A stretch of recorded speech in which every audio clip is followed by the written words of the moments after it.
30 seconds. Kate Weber. The counting. These are real veterans facing a real I challenge. got 6 people coming over. I How's have good for you guys? PTSD. And I have PTSD. I have Oh my God, PTSD. I just really hope. Post-traumatic stress disorder can happen It to happened on anyone, Leo's first I was birthday. still in a Like, war zone in my mind. but treatment can turn your life around. Treatment well, has let me tell really you saved my something. John life. Stravinsky's got your back. To learn about PTSD and how treatment can help you, call your local VA medical center or That is visit a friend. ptsd.gov. WDB 860 AM Philadelphia and WPEN HD2 Burlington, Philadelphia. That is a good friend right there. Like, unsolicited. WWDB Philadelphia, the talk station. Good afternoon, Greater Philadelphia area. This is Toole Time Real Estate Radio on WWDB 860 AM. I'm Tom Toole. She's Sarah Timon. We both work at the Tom Toole Sales Group at RE/MAX Main Line, the #1 RE/MAX team in Pennsylvania since 2018. And today we have the post-Fed meeting wrap-up and the market reaction to Jerome Powell's comments. We got some more news on the NAR changes now going into effect on August 17th. And Warren Buffett came out after he had that monster settlement with Berkshire Hathaway and backed real estate agents. And we have, I'm excited about this guest, Sarah. Yeah. Johnny's Pizza in Bryn Mawr. The owner of Johnny's Pizza is coming over. He hand checks all the pies. He'll be here at the last segment. We're going to talk about this. One of the best places to get a bite. Cheesesteaks are phenomenal. That'll be on in the last segment. So if you get some value out of this, you like what you hear, make sure to hit subscribe to the channel, hit on the bell for notifications, and make sure if you want to talk about your real estate needs, you can schedule a call with Sarah in the comments. So we've got the Fed meeting here, Sarah. I'm sure you watched all the comments. You read all the notes here, right? Most. This is one of the more drier things. And I'm a big believer. I can't watch those press conferences because it's just, I like scanning afterwards and seeing what they actually said. So, Right. Federal Reserve Chair Jerome Powell said it was unlikely that the next central bank's move will be a rate hike or a rate cut. Now, this was important because I think some people thought a rate hike might be on the table because inflation has been a little persistent here, a little stubborn, if you will. And he also said the pending election isn't part of our thinking and it's not what we're hired to do. What do you think about these comments here? What do you think happens now with rates? Because obviously, like, we feel the effect almost immediately, and then we had a jobs report that came out and some other stuff right afterwards. But what do you think this means for rates long term with this steady Eddie approach from the Fed here? I mean, I think that this steady approach is better. Like, all of like the jumping and the dropping, I think creates a lot of uncertainty. I think it also goes to show that you really can't fully predict what is going to happen next, because I think there were, earlier in the year, there were a lot of predictions about rates coming down. I think that they still will, but I don't think it's going to be some quick drop. And I'm not surprised that they're not like going to do anything with it at the upcoming meeting. I think that makes sense.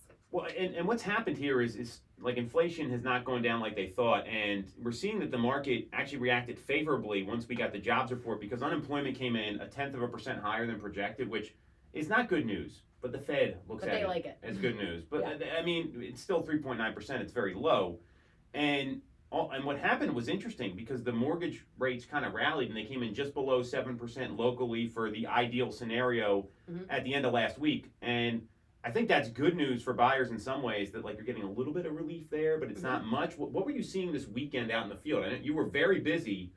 Do you think that had an effect at all, or was that just people being in the right place at the right time with properties? Honestly, I think it was more right place, right time. And in some cases, people that had written offers when the rates were still, when they were higher.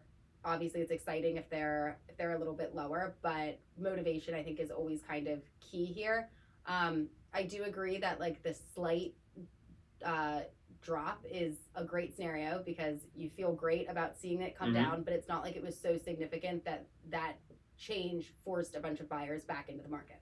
I agree. I don't think it had a major impact. And what we're seeing with projections, you talked about rates possibly coming down. So Business Insider talked about this, and I like to look at the most recent projections because after these Fed meetings, everything kind of overreacts. I mean, we heard these folks earlier in the year saying it's the year of the five. I would love to have some of what they're having, whatever that is, because I'm just not seeing it. I thought we might hit maybe 5.9 at the end of the year. But what's happening right now is that their year-end mortgage predictions are expected to fall between 6.4 and 6.5%, and this is based on a couple people. So the Mortgage Bankers Association, they're predicting 6.4% by the end of the year. Fannie Mae 6.4, NAR 6.5, Q3 we're seeing a range of 6.6 to 6.7, which is not that far away, by the way. We're very close. And Q2, this is kind of like cheating because we're in the middle of it right now. They posted 6.7 to 7.1 as the projection. So I see something here that's valuable for consumers, and I'd love to get your take on this. It's more stability. Last year was so I've never seen mortgage rates so volatile before, where they were constantly going up and down and up and down. Do you see the stability helping home buyers so far this year? Because they're not dealing we had half-point swings sometimes in a week. Right. No, I absolutely think the stability is helpful, even if it's at a higher number than some of the low swings that it went down to. I think it creates a little bit more certainty in what you're doing. It's already an environment when you're submitting these offers and you're competing and you're trying to strengthen your terms as best you can, so maybe giving extra in other places. Adding another element of kind of unknown and okay, if the rates stay exactly where they are right now, I can write this offer and I can offer this price and I can cover this transfer tax and I can cover the appraisal and I can yada yada. But if there's a big swing, let's say it takes a couple days for the agent or for the seller to make a decision, and then I'm not actually able to lock in my rate for another 5 days. When it is these massive swings, that could work in your favor, or that could kind of push you out, or put you into an uncomfortable place where you feel like you maybe stretched it too far.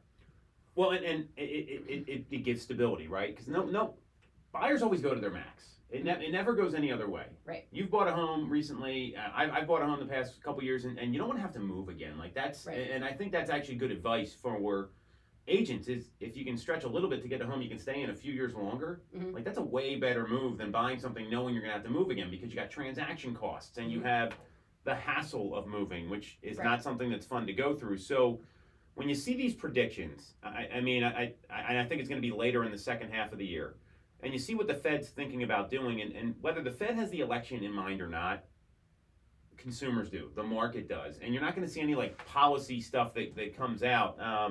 Recently the federal government, they just came out with a housing task force. I don't know if you saw this. It was a bipartisan housing task force. I'll tell you a little bit about it. I don't know what good it's going to do. Because it's coming out of Washington, but it's not going to do anything. I think until you see who gets elected, no matter what side of the aisle you're on, everyone's going to be just pausing right now. Right. And this is going to be a very hotly contested election. So when it comes to the stagflation, Jerome Powell said that the GDP report the previous week showed slowing overall growth but solid price increases, and it was stagflation. And he said he didn't understand where that was coming from, because he pointed out by some measures economic growth is at 3% and inflation is below 3%. But it seems like we're kind of just stuck here right now, and they're just in pause mode. What was your reaction from some of the comments here? And all kidding aside, I know you did all your prep work here. It's just so what do you see the Fed doing moving forward? I think the Fed is going to move slow and steady through the remainder of the year. I don't see them wanting to rock the boat too much. I think who knows where the different numbers are going to come in at. But I think if they're able to not, cut or raise, that would probably be the route they would be most likely to go with. And maybe at some point, if it makes sense to do a cut, that could happen. But I do not see, earlier in the year, I feel like there could be 6 rate cuts. That's what a lot of people said. And maybe we get 2. I could see 2 happening. It's and it's not going to be till like I'm talking like Q4, Yeah. right? Yeah. And I don't see anything like that changing because we're seeing this. Inflation's been a little pesky, and they have this 2% target that they're really cued in on, and until we get there, I don't know that they're going to move too much, and that seems to be like their marching orders. Now, with unemployment coming up, I think that was again not a good thing in general, but the Fed Mhm. wanted to see that. Yep. And so I see them kind of staying the course here and letting this play out. Now, what he also did say is that we're not targeting housing price inflation. That was one of the quotes from the press conference. And Powell stated that the housing industry was helped more than any other industry at the start of the pandemic due to lowering of rates. He noted that the opposite will hold true when rates rise and the housing market is impacted negatively. And the more enduring issues are centered around limited housing inventory. And he just says there's not enough housing that has been built, but that's obviously not a solution. So it seems like it's on their mind. I was kind of surprised he said that our job is not housing inflation. That was a little surprising to me because that seems Right. to be one of the biggest complaints is affordability. Absolutely. Yeah, I mean, and I think that where he did kind of hit the nail on the head is just inventory being a major issue. Now, it's not a major issue everywhere, though. And we covered this the other day where you look at where we are year to date. Housing is up a little over 30% in terms of active listings for the month of April. In Pennsylvania, we're up 6.7%. So it doesn't mean we have enough housing. I want to be like very Right, clear. right. Like, I mean, you're feeling that. I mean, you're still dealing with multiple offers, and I mean, you just had a client who made a really aggressive offer because they lost out on two others, right? I mean, that's a very common scenario. So with that in mind, we're seeing housing grow. It's the highest it's ever been in April from 2020 on. Okay. So we're not at those pre-pandemic levels yet. Right. Florida is seeing like massive growth, like 65%. The Sun Belt is seeing it, which tells me inventory is coming. Mhm. We're always the last to get it in the Northeast. Okay. So what would it? Imagine if there was like double the housing supply on the market. What would that do for consumers right now? Like you're in the field, you're dealing with this. What would the mindset be for some of the people you're working with? What do you think the reaction would be? Yeah, I mean, I think it would kind of hit in two places. One, just having more options and maybe not feeling like they need to give up different things because there's limited places that fit what they're looking for, depending on how tight of a search it is. Mhm. Then, every time that there are multiple offers and one person, only one buyer is going to get the house, Mm-hmm. that leaves a pool of other motivated individuals that just wrote an offer, maybe very competitive, maybe not, but like wrote an offer. So there is definitely a level of motivation there. So having a spillover for like where they can Yeah. go next and having more options, just it may reduce the number of offers on any individual property because people may be offering on the others, and it gives other options because after if there's a client that submits an offer, doesn't get the home, and is upset, being able to offer next steps and more options and hey, this is what else is out there, let's learn from the last one and apply that towards the Mhm. next is key to be able to keep them positive and moving forward, and ultimately get a home. Well, and I think that's, you look at the positives and the negatives here. So I don't see prices going down even if inventory does rise. And we're going to have to see a lot of inventory come to the market. So there's this question of do I wait for the inventory or do I wait for, prices to settle down? You can't time this stuff. No. And with the Fed taking this wait and see approach, I would be very mindful of, hey, these rates aren't coming down either. And anyone that we practice this all the time. They're like, Sarah, I'm going to wait for rates to come down. The response should be, how certain are you they are going to come down? Right. Because if you get a quarter of a point, but prices go up 2-3%, you might be losing out. And so I think that's what people really need to be mindful of is that these rates aren't coming down, and you're going to see some stability here. So if you really want to move, it's really going to be based on like your situation more than anything else. Right. And I think absolutely, like how certain are you that they're going to come down? To what point would they need to come down Mhm. for this to make sense for you? But at the flip side of that, if you're able to secure the property now with like, you know, if it falls within your budget, you're able to do the down payment, you're able to afford the monthly payment as it is. When inventory, or not when inventory, when if rates do significantly drop, you did not make a bad move. You now Mhm. have the home and the option to refinance. Not that that's like a free thing to do or like, you know, woohoo, now I refi, but you have that option versus if you're waiting for those rates to come down, the, you know, more likely than not, it's going to make the competition go up, and ultimately you're going to be paying the same monthly fee Yeah.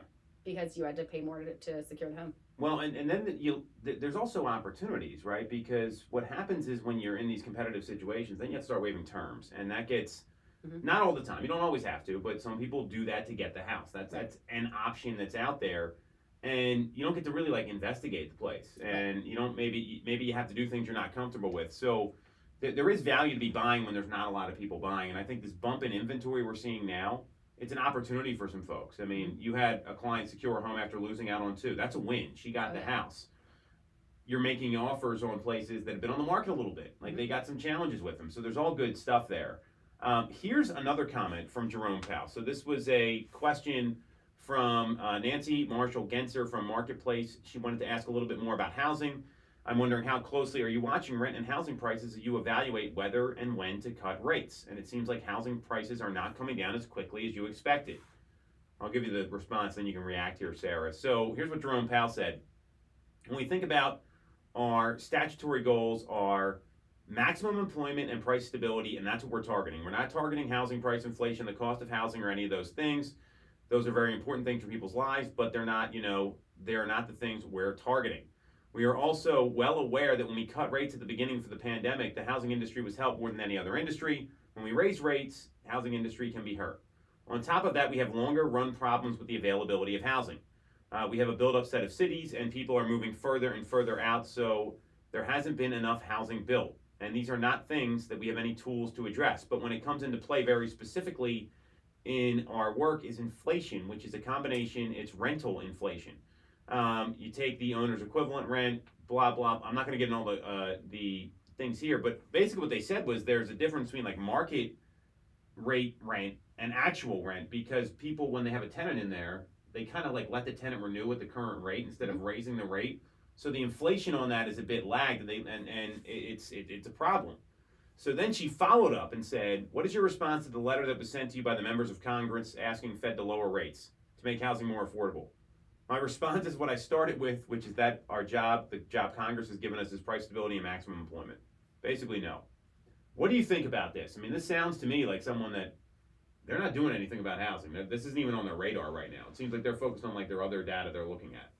I would agree. I think that it would also be, it's a complicated thing to kind of step into and try and like quote unquote fix as well. It's I don't think that there is one thing that you can kind of go in and do. I don't think that just cutting the rates, as the commenter suggested, would solve any of these problems. That is true that like with rental rates, it probably is lagged, because if you have a good tenant that is going to continue to renew and you know that they pay on time and they are not an issue, like having that certainty, even if you're renewing them at if you could have gotten more, if you like brought in new tenants, I think that sometimes that the cost difference there is worth not getting in order to retain good tenants. So that does make a lot of sense that some of that data would be a little bit lagged. Yeah, and I think that's the challenge the Fed has. Now, he does have a good point. I think that the local restrictions are a big problem here when it comes to building more housing. Because there was new construction being built. It would make things a lot easier. And like townhomes, right? Like when was the last time you saw some new construction townhomes that were built?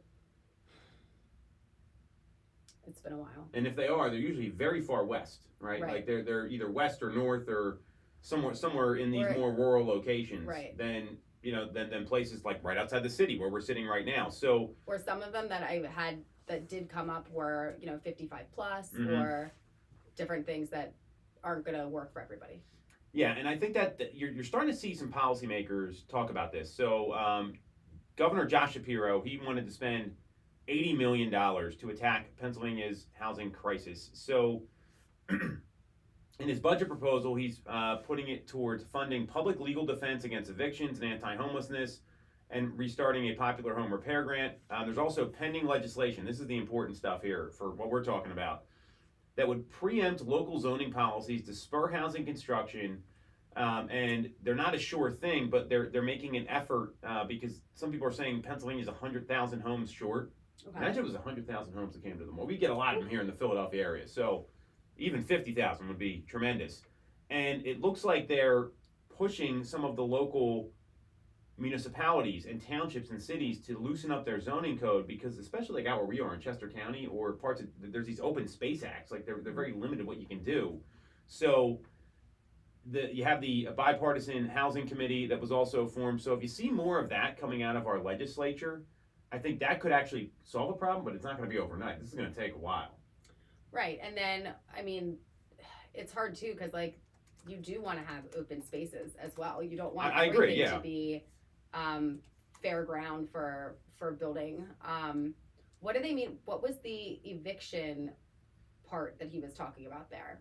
So let me read this here. It was legal defense against eviction, so it would be like funding public defense, so like a public defender that would deal with that. Which evictions, you don't want to go through an eviction, no matter what happens to you. It's not fun. It's just not a good thing. Yeah. So the bipartisan housing task force, and we'll kind of end with this. So this was just announced, and let me get the the article here up. That it's 2 Democrats and 2 Republicans. So right away, that's a win. That's what it's starting with. That it's not people that are, like it's not one thing that's driving this here. So this was announced the end of March, and they're going to talk about like ADUs, lot sizes, zoning rules, putting a path forward. I mean, this has got to start somewhere. My concern is these politicians move so slow. Like, when is this actually going to happen? Right. It's a good step. I guess That's one of better the start challenges. it now rather than later, since it's going to take a while for anything to happen. Well, the problem is, if it's coming out of Washington, this is so local of an issue. Because I mean, from having my dad's new construction background, like there's some townships like builders don't like building in because they're very difficult. There's others that are a little easier, and that's one of the challenges here. So don't expect rates to come down. Let's hope some of these local initiatives start to loosen things up. And I mean, I think what we're seeing now is that this is the market that we're going to be in. We're seeing inventory grow. So there's some reasons to get out there. And that's all the more reason to talk to a professional like Sarah or someone from our team. So if you want to schedule a call to do that, just tap on the link in the comments. We'll be right back here. We're going to talk about what's going on with NAR and Warren Buffett making some noise about this commission lawsuit here. We'll be back on Toole Time, Real Estate Radio on WWDB 860 AM.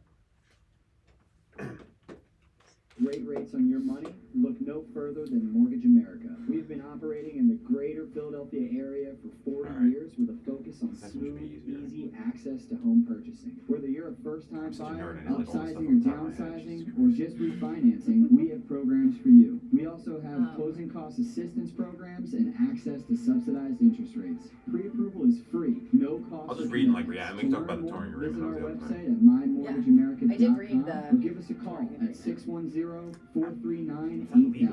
We always have a person available to take your call with around-the-clock human service. Purchase your home with a personalized local service. I'm guessing it's legal for some states if they're putting it out there. I'm Tom Toole of the Tom Toole Sales Group at RE/MAX Virginia Main Clyde. Line. I mean, I If don't know you're what thinking it of is. becoming a real estate agent in the greater Philly area, I have a special offer for you. Our team did $165 million of volume in 2021, making us the #1 RE/MAX team in Pennsylvania and a top 1% team nationally.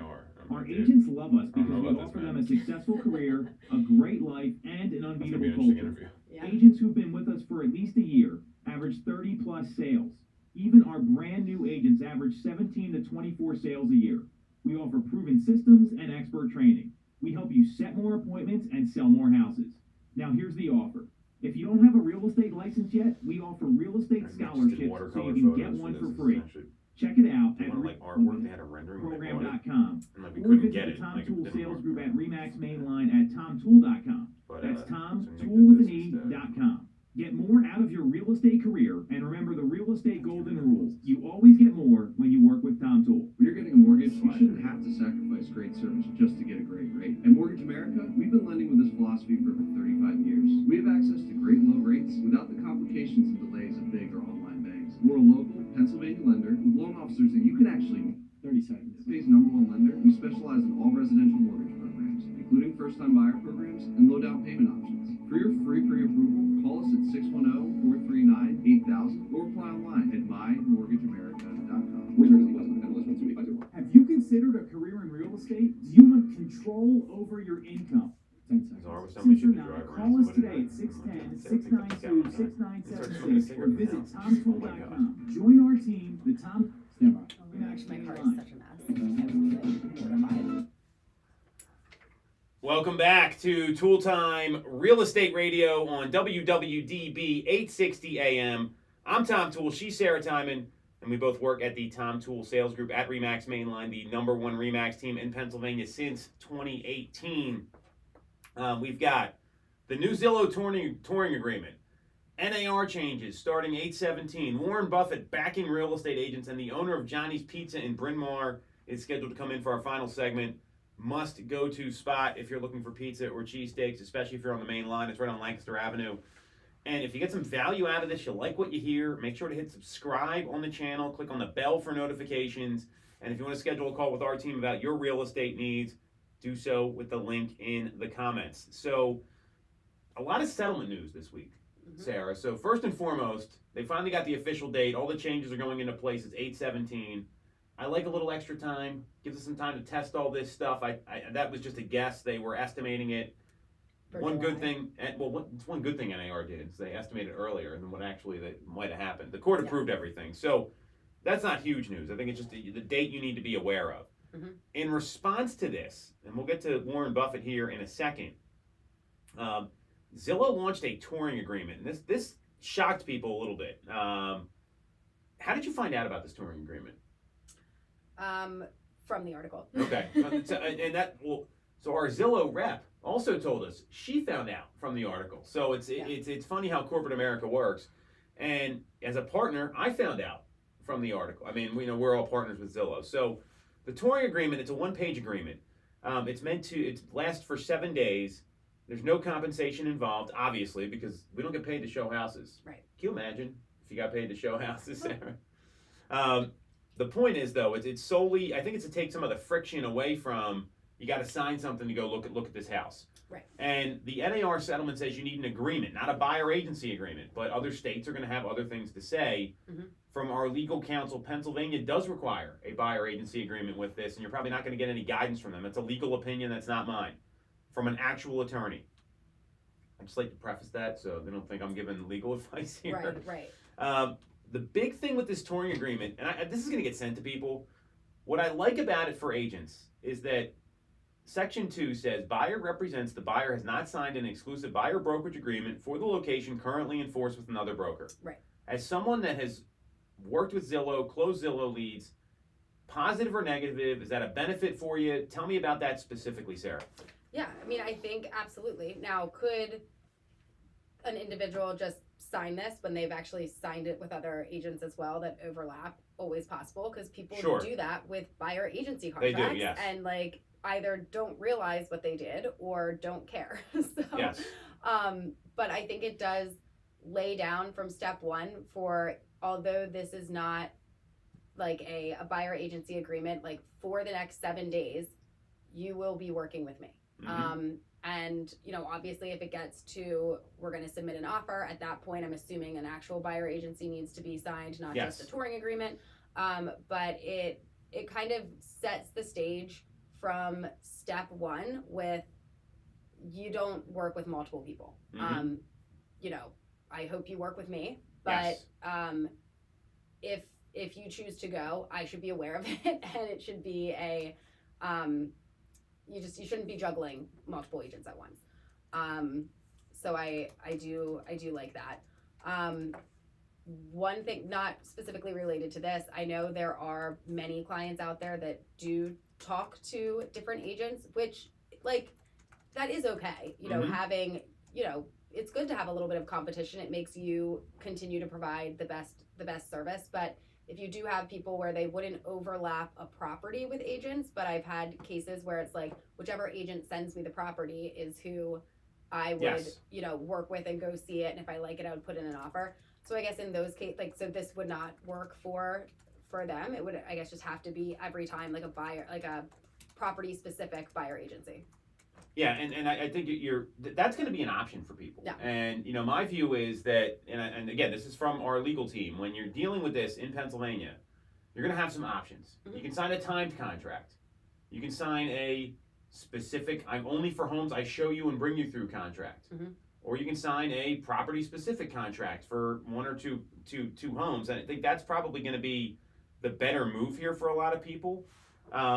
Zillow, I get what they're doing. I think they're making a statement here. They're trying to take the friction out of this here. I see it as a lift because I think it's gonna eliminate that, and it's gonna eliminate the people that maybe aren't that serious. Because there's a lot of folks that are like, oh, I'll go take a look at a home. Yeah. This will be fun. I'll check it out. And agents who maybe struggle with conversion or vetting that stuff out, I think there's going to be a huge opportunity here for them. Right. So I do like that, but again, you got to listen to your state laws. That's going to be the most important thing. So. Yeah. With that in mind, Warren Buffett came out. So they Berkshire Hathaway, they ponied up. Its Home Services is the parent company. They had a $250 million settlement, the highest one out of all the companies, $250 million. And he met with shareholders on Saturday, and he addressed business and personal reflections. And there was questions about the rationale behind selling Apple stock, the loss on Paramount. All these things, praise for Jerome Powell in managing the economy, questionable comment there, but we'll let that go. But specifically, Warren Buffett and Greg Abel spoke about the real estate industry settlements and the role of agents. So Sean Cawley, a agent with Home Services and a shareholder who's been at the meeting for 15 years straight, asked Warren Buffett thoughts on the settlement. And before he turned the mic over to his planned successor, which is Greg Abel, Buffett joked that I don't buy homes often. Some people have noticed, but I certainly would consider it. But I'd say the probability of that happening is low. And then here's what Greg Abel said. There's a few questions in there. One question there's no question the industry will go through some transitions. Ours and every other major player in the industry settled. The NAR settled for more than $400 million. So effectively, everybody was swept up in that settlement, and it set the grounds for both Home Services and for the industry to move forward. Excuse me. There's a lot of changes that happen and are being proposed associated with the settlement. But one thing I think you'll hopefully would agree with, the real estate agent is still an important part of these transactions. It's the one time in our lives where we make the massive investments, and having the counseling guidance is critical. And that's really what our business and those other businesses rely on. What do you think about that? Yeah, absolutely. I mean, this is a massive investment that people make, often the largest one that they will make at any given time. And there are a lot of ways that you can be helped throughout it. And there are a lot of things that you can do to protect yourself. And there are a lot of things that you can do to lose money or lose a position to, like, because if you're not doing this every day, you don't know all the different options. You don't know what, different risks are. You don't know how these different scenarios can play out. Mm-hmm. And having somebody to walk you through that, obviously get an agent that you trust, that you feel that you can work with. I'm not saying every agent is going to be able to provide you with all of that, but get the right agent. And if you do need to interview multiple agents to find that, it's worth the time to do it and to have the representation, because there's a ton of ways in which this can go right, and there's a ton of ways in which it can go wrong if you are just kind of operating blind.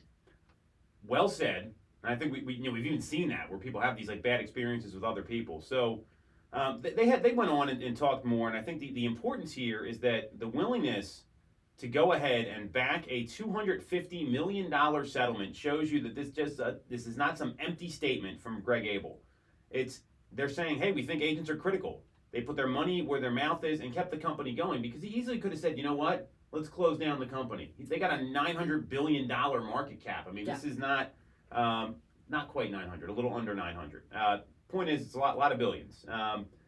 He goes on to say how the commission structures change and how it's negotiated, which is really what the settlement was. It was no longer that a buyer would automatically pay a commission agent to the selling agent. I don't know, the statement doesn't make sense. A commission to the selling agent, that's now has been negotiated. That'll impact things, but I think that realtors will continue to be a very important part of that. And the only thing I would share with their shareholders on a broader basis is that the obligation resides with Home Services and can be met by Home Services, their company, and that was an important condition because they're going to have to, obviously, they're banking on this company being successful. So then Warren Buffett said, real estate's fundamental, and he went on to give a story about, that he's tried a for sale by owner before, and he knows what the average agent makes and how long they work on things that sometimes don't materialize. I don't think we'll end up with a better system. It's up to Greg and the people in Home Services we work through here. I like our agency group. We've got a very large number of real estate agents, and I've encouraged the expansion we've done in real estate brokerage services. And no, it was not just one or two operations when we bought Berkshire Hathaway Energy, but we really built up quite a company, et cetera. So I think this is a ringing endorsement for real estate. Absolutely. So how do you, this settlement's been rocky. We've been talking about this for a while. So when you see Warren Buffett, obviously people pay attention when he talks. Is that getting your attention here? Tell me more about how you feel about your career, what you're doing on a daily basis, Sarah, because this got me excited for once. And yeah. He owns a competing company. Right. Well, one, I absolutely like what he said here and that he was sticking up for agents. I like that he said it in a way that's very easy to understand, because I feel like in some of the different comments and some of the different things, it's so I don't even know what word I'm looking for right now, but just over the top, where you have to sit there and really think through so what did they just say? Yeah. So I like that he just used clear, plain language to show support for agents and touched on there are other ways to do it. There was for sale by owner. There still is for sale by owner. That's very common. Viable option for some people. There are so many different options and ways to maneuver through this that I guess my advice for agents would just be prepared to adjust some things and, but the day-to-day of your business, I don't think will be that different, there'll be some different pieces that need to be managed. So kind of be ready for that, but it's still going out and overall doing the same job. I couldn't agree with you more. And, I think the thing people forget about is that I've met with sellers and they're like, hey, what about the commission lawsuit? What do you think? I'm going to do whatever it takes to sell my house. So it's really up to the agent to deliver value. And this is more of an indictment on the industry where mediocrity has been tolerated. Think about any number of transactions where you willed it to close because of hard work and got zero help from the other side. Sure. Think about all the clients that I've been looking for houses forever and I just don't, it's not the right person for me. And when you have a higher standard and you really believe in serving people like Warren Buffett's talking about, I'm clear there's always going to be a place for you in the market no matter what happens. So that's great to hear from Warren Buffett. So that's what's happening there. We got Redfin settled. That's kind of like a throwaway piece of news. NAR is talking about some questions about dual agency. We'll get to that next week because we've got John, the owner of Johnny's Pizza here waiting. Very excited for him to come in. Big fan of his business in Bryn Mawr. We'll be right back on Toole Time, Real Estate Radio on WWDB 860 AM. With all the red tape when This might be a getting a dumb mortgage question, from a but big so whenever August online 17th bank, comes, at Mortgage America, would it just be we for have new access to What's up, core man? banking How's it going? with How you doing? doing? I'm pumped you came in here, man. I didn't know Mike was your producer. Oh, you know? Yeah, we used to work at the bar together. We That's are small ready world. to serve with fast Who's Sarah? Together way back. Yeah, Hi. I was just and first manager. home No, buyer just- programs. Pre-approval Hey, how is are free. you? Good, how are you? How's business? For good, more busy. information, visit our website Sold out all at the time, man. mymortgageamerica.com Yeah. or It's good give us a stuff. call at Yeah. 610-439-8000. So what do you want us to push people to? Like the website? Like what's The Tom Toole Sales Group What do is you the want to number talk about one here? RE/MAX You can't team check all the in pizzas, right? Pennsylvania with over Yeah, yeah. 165 million in volume. I saw the for Chase U 2021. review that you did too. That was I'm pretty Tom good. Yeah, Toole, they and kinda our team has blew us achieved off that because kind of there's another success. one. I didn't even know by who being a you guys. great I live place to in work with Penn Valley, so I'm and to like work 10 minutes for. away, and I was Yeah. like, No one holy knows shit, Greater I need to Philly know this better place. than we Like, do. this is so. Real Yeah. estate, but more When I brought it to my importantly, cousin's we're house in real college, and I was, people. this stuff is He unbelievable. hires the So best agents it's, and we give them all the it's catching tools to on. succeed. Yeah. Even our brand new agents sell 17 Takes to time, 24 man. homes a year because Yeah, our team staffing is delivers the the biggest best problem, experience honestly, in real to run like a estate. small business like Teams that. deliver a better experience than What do you think individuals. about staffing, and Sarah? we're a Seeing all top the real estate 1% agents real coming in and out of our estate team in company. the country. We call it Yeah. AAA service. Yeah, We're you your guys do real advocate, estate? ally, Yeah. and Yeah. advisor. Everybody wants to be a realtor Because nowadays. this isn't a They transaction. try. It's a relationship. It's got an If you're 87% buying or failure selling a rate, home, so call the I top know how you sales feel. Oh, I Remax have main friends that line at got their 610 realtor's license and 692 a year later not even know 6976 or visit 75% fail in the first year. They just say it's so saturated. ToolWithAn.com. Yeah. For more, and remember the real estate golden rule. You always get more My daughter when likes you the work Mortal with Kombat Toole. game we got there. Have you considered nice. I took her in there, she's real like, estate? "Yeah, can I play this You game?" I'm have like, "Sure." control Yeah, I had to get over something your so people income. can do, by the way. License or not, That's old call us school, too. today at 610 Yeah. 692 6976 or visit tomtool.com. How do you pronounce your last One name?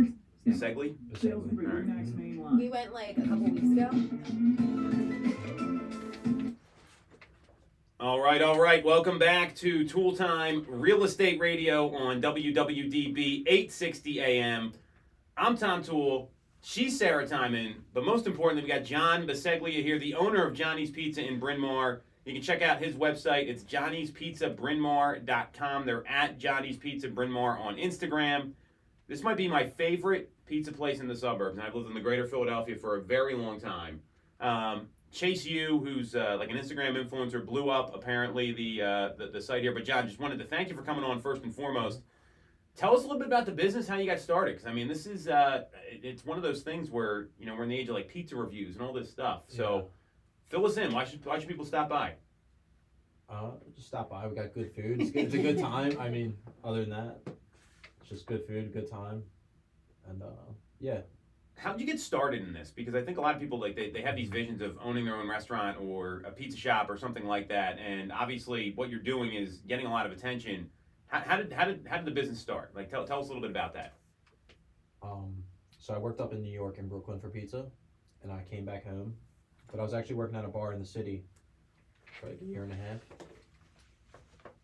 Keep going. Oh, okay. And then I just had to get serious and like. After working in the bar, I was having fun, just having a good time, hanging out with people. I always knew I wanted to open up a pizza shop because that's what my one cousin did. And he was always well off, and I was like, let me get into this. But before I even started, I was like, I had to go up to and work in New York and like learn up there from one of the best up there. So where did you work in New York? Was this like the Pizza Institute or something, or is this No, like the place it's to a- go? It's a good spot. It was called Best Pizza in Williamsburg. Okay, very cool. Yeah. Awesome. How long did you work there before you were able to come back down to the Philadelphia area? Honestly, not long. It's probably up there for like 3 to 4 months. Yeah. Wow. Oh wow. It was short. Yeah. So then your cousin who owned a pizza shop as well, did he kind of help you with getting yours yeah. started? Yeah, I asked him probably so many questions. He was actually the first day I opened. His wife was in labor, and I called him. I was like, "Dude, you gotta just get on the phone, please. Like, you have to help me. I have no idea what's going on right now." Yeah. Like, so it was a good help. Yeah. Yeah. Especially I can call him any second. So it's Yeah. cool. It's always like it's so key, I feel like, especially when you're starting something new, to no matter like how big or how small, just when it's to have that person that you can pick up and be like, what should I do right Yeah, now? exactly. Yeah. He helped me with so many problems. And even to this day, I was actually texting him this morning. And I'm like, dude, like this is ridiculous. He's like, welcome to the industry, dude. Get Yeah. used to it. Yeah. Where is your cousin's place at? Are you guys like It's in competing? it's in Warminster, now Okay. Bucks County. Yeah. Yeah. Cool. Nice. So I watched the Chase U review that he did, which is basically the same thing as it's kind of like Dave Portnoy local, right? Like the Barstool Pizza guys. And you hand check all the pizzas. That has got to be tough, but like, are you that obsessed with putting out a good product? I think that's a really great quality control thing, and I appreciate that as a business owner. I think it's more the fact that like being so new and like so many people are coming here for the first time. First experience is everything. So like if they go home with like a crappy product, like they're not coming back. Yeah. And like if it's my fault, I'm okay with. I can sleep at night. But like if it's somebody else's fault, I'll just be pissed like for so long. Right. I'll be like, that's not how I showed you. Yeah. So how many get pulled? Like, are most of them making it through? Like, yep, good to go, or is there a decent amount that it's like, no? I mean, yeah, it's probably like 95% are fine usually. Yeah. I mean, I burn them here and there sometimes. Just happens. Yeah. Got it. So and like I mean I think the you put like some hot honey on the pepperoni. Is that tell us about that? That is like that's probably my favorite pie. After eating the food for so long, it ends up tasting like cardboard. But I had the hot honey one day and I just threw it on a pepperoni and it was like it's a game changer. Yeah, it just elevates it. This is some of the best pizza I've ever had, and it's because you can get it fresh. I love that you got to pick it up. I think it's way better than like because the time value in delivery. I Is like, had DoorDash, but they're just like the worst. They don't care about getting it to the person. but then by the time you get it, it's like soggy, it's cold. Like I mean, DoorDash. Yeah. I've not. Have you ever not gotten your food from DoorDash? I've definitely that happened to me a couple times. I think I've always gotten it. That has happened to me once though. Like a DoorDash driver was picking up like 3 different orders, Yeah. and he delivered the wrong order to each house, and it was like the most stressful Friday night I probably ever had. It's not fun. So Yeah. you hand check all the pizzas. Talk to us about the cheesesteak because I think the cheesesteak is like the pizza's amazing. Yeah. This is one of the best cheesesteaks I've ever had too, and it's like packed with meat. Yeah. It's huge. I didn't eat all day when we went in there with the team. I had like a yogurt for lunch and like a smoothie because I wanted to be able to handle it. So, how do you come up with the recipe? How do you cook it? I mean, don't give us all the secrets, Right. obviously. So the cheesesteak, it just took a life of its own, especially after the Chase U video. Mhm. I didn't know that was gonna happen, but I've always been a cook, but I never thought it was that hard to make a good cheesesteak. And I just looked at what like Angelo's does, and I was like, all right, it can't be that hard to like see what they do, and then just like try to be as good as them. And that was the whole idea. That was it. And then it just took its own life. How long did it take you to find the perfect dough recipe? I would say trial and error, especially making pizza at home. And then it was more so like when I went to New York, I was making dough up there. Yeah. I saw what they did, and I was like, this is like pretty spot on to what I do at home. Yeah. Like, I was on the right path, but that just like confirmed that like I knew what I was doing. Yeah. In a way. Well, and what happens a lot of times, I think there's a lot of like testing, right? Like you probably had to test it. How many times do you test these recipes before you felt good, like really putting it out and you knocked it out? I'm still testing. I love it. I'm changing stuff every week. Yeah. So what's the best way to order? Because you guys sell out like every time it's like you gotta wait like 5 hours for pizza, which is awesome. Like I'm very excited for you guys. She used to live down the street from Angelo's, so it sounds like a very similar thing. Right. Like in a way, weekends are tough. By like 4 o'clock on the Friday nights, we sell out of all of our time slots for the night. So like I'll post like sold out on Instagram, which I actually hate doing because it like scares people away and they're just like, go screw that guy. But we just run out of, our oven can only do so much capacity per like 15 minutes, so you don't want to overwork it and then like the product comes out bad. So you could order like in the morning for a time slot later on in the day. So like that's how it 11, goes. well like 11 o'clock, the phone's like off the hook, and like the first call will probably be like, can I order for 5 o'clock? And I'm like, sure. And then it just fills up from there. Gotcha. And we go till 9 o'clock. Okay. Yeah. And is that like a computer system that you have for like lining up who's getting what, or do you have like a board? The tickets just print and I just paste them on the wall, and I just hopefully they don't fall. Sometimes they do fall and I'll lose them. Like 7 o'clock, somebody will walk in and be like, here for Carol, and I'm like, I don't have a Carol. Oh no. And then I'll find it on the ground later. I'm like, there it is. Yeah. Sorry, Carol. That'd be tough. I'd be very disappointed. Oh my gosh. Yeah, I'll just be like, I'm throwing it in right now. Give me some time. So, and you guys can dine in there, and I mean, you get a lot of like college kids coming. I mean, I've been in there. I've seen most of it. It's like all sorts of people coming from all over the place. Yeah, I really don't get a lot of college kids at all. It's probably like 3% of the business. That's good. When they come in, it's cool. They're nice. But it's mostly just families around the area, which is good. So it's Johnny'sPizzaBryn-Mawr.com. You can follow him on Instagram at Johnny's Pizza Bryn Mawr. So what I mean, stuff we're not talking about. We're talking about the pizza. We're talking about the cheesesteak. Like someone's coming there for the first time. What do they need to eat? Like, do you need to? I'm a big believer. You got to eat the pizza right when it comes out of the oven. I do too. My biggest frustration is like when somebody's first time, they're like, I've heard great things, but like their pie's been sitting on top of the oven in a box for like 35 minutes. Yeah. I'm like, all right, well, this is probably gonna suck then. Yeah. But it doesn't, by the way. We've had it in the box, so. I think it's just a pet peeve of mine. I'm like, because I know it's just way better when I put it on a tray and you eat it here. Yeah. It's so different. Yeah. So what are some of the ingredients you use? Because I mean, you have a little bit of a different style than I think. It's not like a round pizza or anything like that. Tell us about how you make the pies. What do you mean? What you can like what kind of cheese? Like I know you put some different like. Yeah, we only use fresh mozzarella, which is different than most places. Just use like the kind of like a string cheesy taste. Oh wow. So we only use fresh, which is like a lot more money, but it works out. You get a way better product. And then the flour is like a blend of like Italian flour and then just regular like bread flour. So it's not flour that most pizza shops are using. And then the tomatoes are from California. Oh, cool. Yeah. Wow. How many days, like for the dough, do you have to start like, so Friday's dough, what day does that like start being made? Or is it Friday? Wednesday. Typically. Wednesday? Yeah. Wow. Yeah. So how far in advance you got to source these ingredients? I mean, this sounds pretty intense. The food provider carries most of them. I have like 3 different food providers, but you get each stuff from different ones. Yeah. So what should people know if they're coming? What should they know about Johnny's, and maybe what did you not know opening a restaurant up like this? Because I'm sure there's. I mean, we're all business owners here, and it's like I know like Sarah and I both been like, I never expected this to happen in our line of work. So I'm sure there's a lot of things you've kind of run into. I mean, I was just telling you before we got on, staffing is an issue, obviously. Like, you'll train somebody, and you think you're good, and I'm like, all right, you're paying them well, giving them all the hours they ask for, and then bang, they could just be like, oh, I'm out of here, and you're just like, damn. Yeah. It happens. Yeah, that's what happens. Equipment can break every single day. I get my oven fixed like all the time. It's so frustrating to come in and be like, oh, it's not working today. Oh. Yeah. So there's always a curveball every day. Like, it's something new every day. That's the life of a business owner right there. It sounds a lot like real estate, even though it's totally different. But I mean, you're dealing with people, you're providing them a service, and it's things go wrong, right? Yeah, it's probably like you when you show somebody like 15 different houses and you're like, just pick one, right? Like, do you Sarah, ever do you ever feel that way? I've never felt that way in my entire life. I don't know about you. Of course. Yeah. Are you getting any like local celebrities coming in? I mean, I feel like this is the place is starting. I mean, it's that Chase U thing was pretty. I mean, he's pretty good. I didn't know what to expect. And it just like popped up on my Instagram feed one day. Yeah, had a few athletes come in. Actually, the most recent guy, the most consistent athlete so far is Matt Hennessy. He signed with the Eagles this past summer. Nice guy, yeah. But he's come in a few times. It's good. Well, hopefully we can get more people coming into Johnny. So, yeah, for sure. What are the hours? What do you guys are closed Mondays? I think is what it is. Closed on Mondays, then 11 to 9, Tuesday through Sunday. Nice, very cool. Mm-hmm.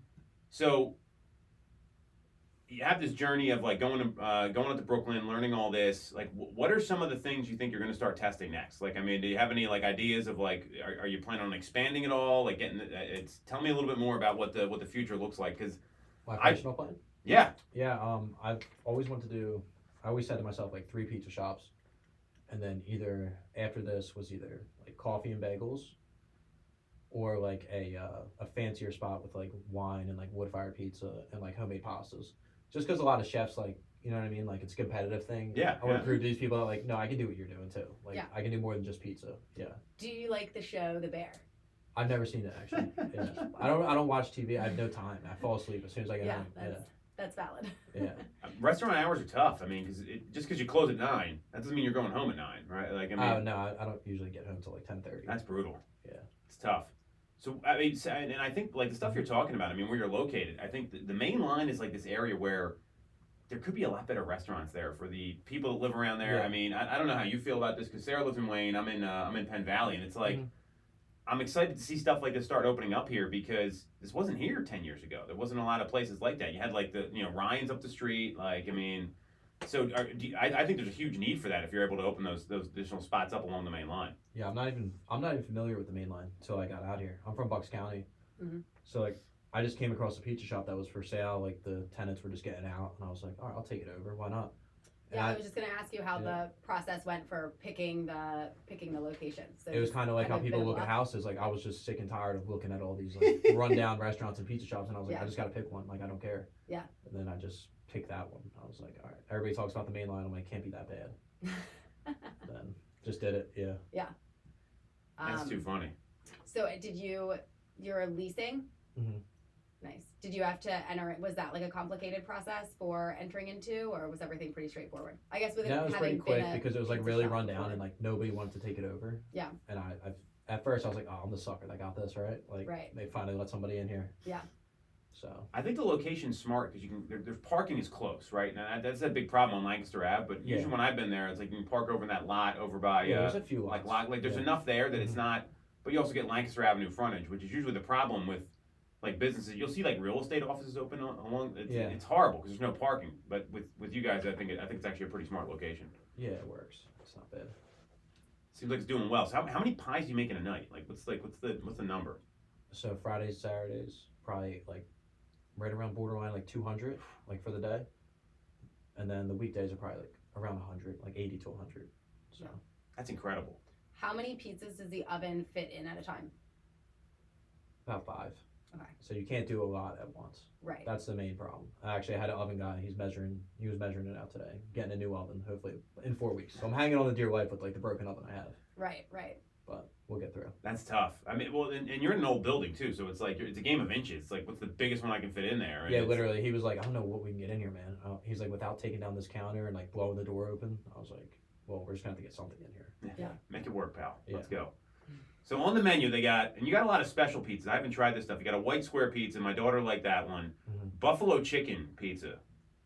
Buffalo chicken is like, I mean, people love that stuff. So you got a meat lovers, barbecue chicken, square veggie.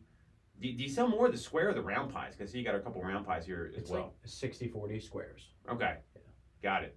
Stromboli, the cheesesteaks. You got a sausage and peppers and onions, which sounds fantastic. The cheesesteak egg rolls, wings. Do you sell a lot of wings? I didn't even know you guys sold one. They're actually getting really popular. They're probably my favorite thing on the menu. Wow. We hand bread them and bake them in the oven. Yeah.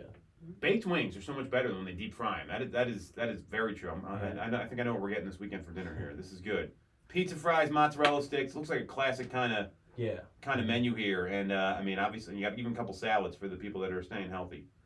I wouldn't recommend. I would go with the pizza or the cheesesteak though. That's what you get. Apparently, the wings. I want to get rid of salad so bad, but I have so many like moms that come in. They're just like, need the salad, and I'm like, I can't. Let me tell you something about those moms. They're probably eating pizza and everything else when they get home. It's like I'll just have one slice. Like does that ever happen at your house? Like, oh, I'll get a salad, or I'm just going for the pizza. I know it happens at ours. No, I'm always just pushing for the pizza. I feel like Eric's the one that's like, we should really get like a salad in the mix. You told me this actually on the phone. Like, yeah, Eric likes getting like the hummus meal. I'm into something else. Yeah. All right, so it's Johnny's Pizza, Bryn-Mawr.com. Must try if you're even if you're in the area and you got some time. And you guys can order online, or do you got to call in? What's the best way to do it? Online has been turned off for like probably the past 4 months. Just call in or walk in. Yeah. 610-525-4811 is the number there. Again, 610-525-4811. Johnny's Pizza, Bryn-Mawr.com. John, thanks for coming on, man. Yeah. Super excited for the success of your business. Thank you. And that's it for this week's episode of Toole Time Real Estate Radio. You want to follow Sarah? She's at Ty_Ty Time on Instagram. You can follow me at TomToole3RD. If you like what you heard, subscribe to the channel, click on the bell for notifications, and you can schedule a call with our team with the link in the comments. See you next week on WWDB 860 AM. That was awesome, man. So we'll get this thing recorded. We'll send it to you. You can do it like if you want to cool. put it on your website. Yeah. We'll do some Instagram. Like if you want to do like a collab on Instagram and stuff, we can do that. Sure. I'll just shoot you a message.